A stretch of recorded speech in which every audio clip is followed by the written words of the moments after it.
Shalom dan salam jumpa kembali.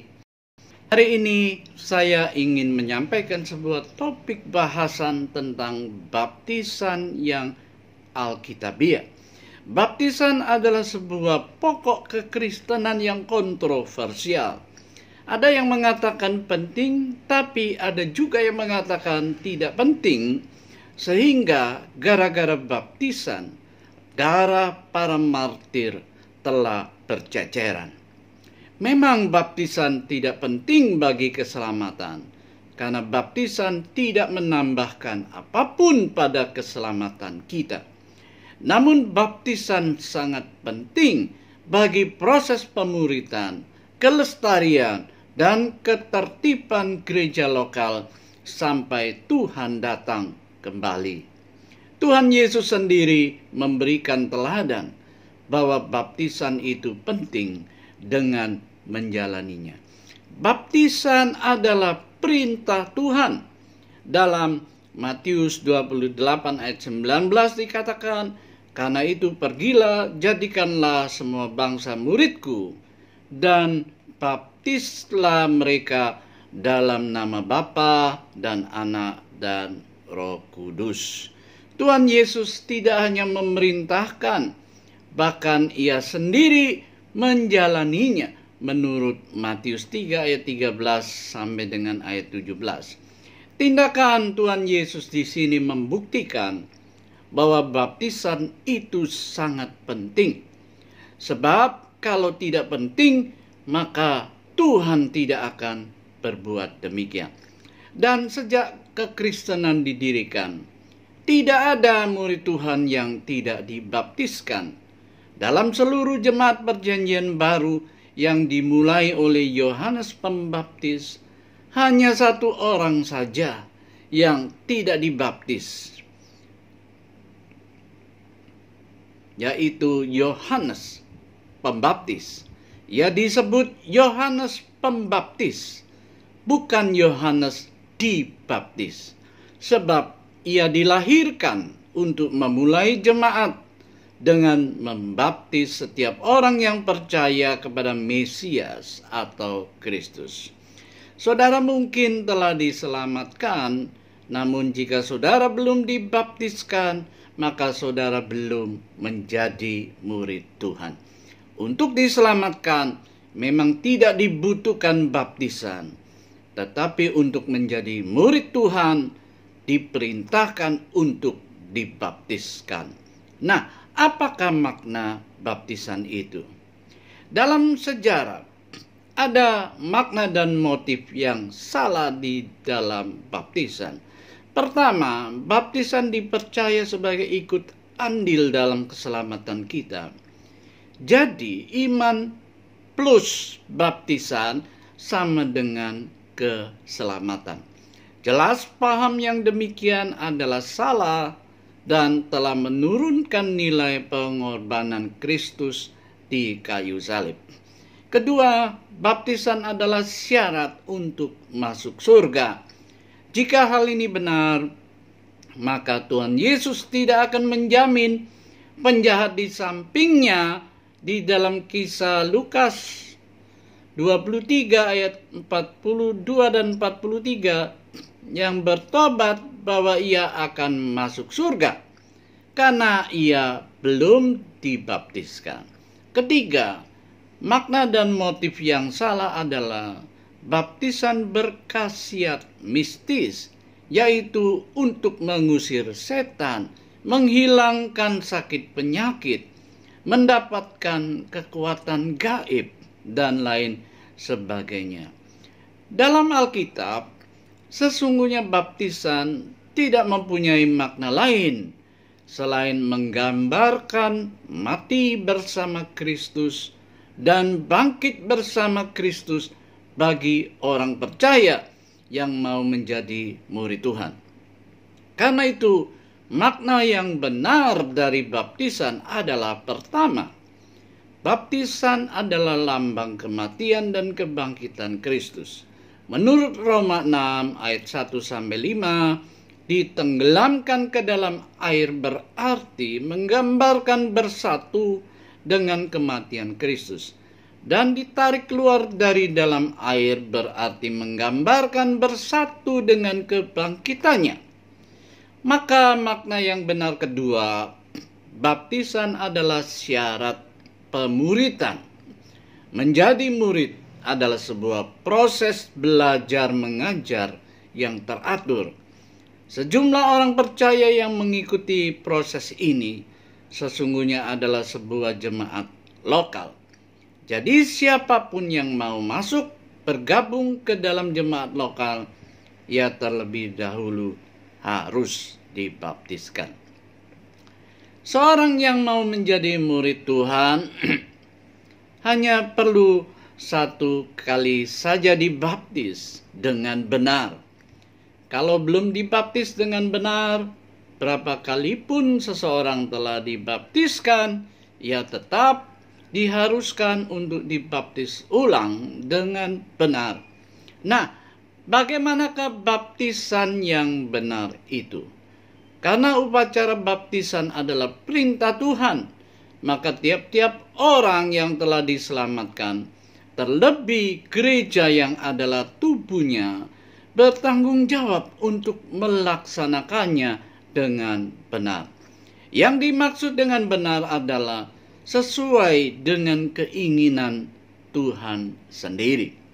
Dan yang sesuai dengan keinginan Tuhan adalah yang sesuai dengan ketetapan firman-Nya yang tertulis, yaitu Alkitab. Maka baptisan yang alkitabiah adalah, pertama, orangnya harus benar. Baptisan yang alkitabiah adalah baptisan yang dilaksanakan pada orang yang telah dibenarkan, yaitu yang telah lahir baru. Baptisan adalah upacara untuk menghayati proses penyelamatan yang dilakukan oleh Tuhan Yesus bagi seseorang, yaitu mati, dikuburkan, dan bangkit baginya. Menurut Kisah Para Rasul 8 ayat 37, kalau orang tersebut belum benar-benar percaya dan menerima karya Tuhan di kayu salib baginya, bagaimana mungkin ia bisa menghayatinya? Oleh karena itu, hal terutama yang perlu diperhatikan dengan serius sebelum gereja membaptiskan seseorang adalah memastikan bahwa ia telah lahir baru.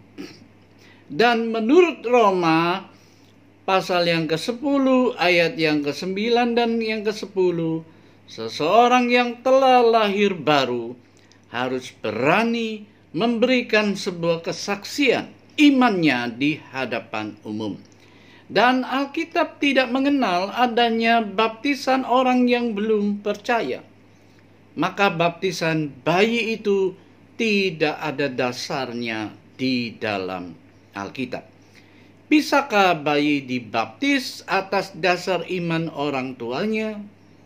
Terus terang bahwa pengajaran Injil keselamatan yang dirintis Yohanes Pembaptis dan Tuhan Yesus tidak pernah mengajarkan doktrin keselamatan yang didasarkan pada iman orang lain, sekalipun iman orang tuanya. Maka kesimpulan kita adalah orang yang layak menerima baptisan adalah orang yang telah diselamatkan atau yang telah dilahirkan kembali. Kedua, baptisan yang alkitabiah adalah caranya harus benar. Kata dasar bahasa Yunani di belakang kata baptisan adalah baptizo. Kata ini mengandung arti memasukkan sesuatu ke dalam air. Sedangkan kata bahasa Yunani untuk tindakan memercik dengan air ialah rantizo. Melalui keterangan asal katanya dapat disimpulkan bahwa membaptis itu artinya memasukkan sesuatu ke dalam air. Sedangkan Merantis itu memerciki sesuatu dengan air.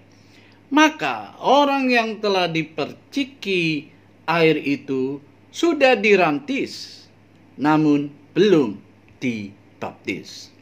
Sebenarnya kata baptism atau baptisan itu tidak diterjemahkan atau translated, melainkan hanya diganti huruf saja, yaitu transliterated. Hal ini terjadi pada saat King James memerintahkan untuk menerjemahkan Alkitab ke dalam bahasa Inggris kepada sekitar 52 ahli bahasa dan selesai pada tahun 1611. Ahli bahasa itu tahu persis bahwa kata baptizo artinya selam. Tetapi raja dengan gerejanya Anglikan yang episkopal sedang mempraktekkan percik atau rantiso. Kalau mereka menerjemahkan sesuai dengan arti kata itu, maka hasil terjemahan mereka akan menyatakan bahwa gereja mereka adalah salah. Kemungkinan mereka akan mendapat masalah, atau setidaknya terjemahan mereka tidak dipakai sehingga pekerjaan mereka sia-sia. Sedangkan jika menerjemahkan dengan kata percik, mereka tidak tega untuk menentang kebenaran. Akhirnya mereka mengambil jalan tengah, yaitu mengganti hurufnya saja, yaitu baptizo menjadi baptism. Dengan demikian, mereka menyelamatkan diri dari permasalahan, tetapi meninggalkan masalah bagi gereja-gereja yang tidak mau tunduk 100% kepada kebenaran Alkitab. Demikian pula kata baptisan dalam bahasa Indonesia juga tidak diterjemahkan, melainkan hanya diganti huruf M dengan an. Dan kalau diterjemahkan kata baptizo ke dalam bahasa Inggris, seharusnya menjadi immersion atau selam. Jadi, perintah Tuhan Yesus di dalam Matius 28 ayat 19 seharusnya berbunyi, "Karena itu pergilah, jadikanlah semua bangsa muridku, dan selamkanlah mereka." Ketiga, baptisan yang alkitabiah adalah gerejanya harus benar.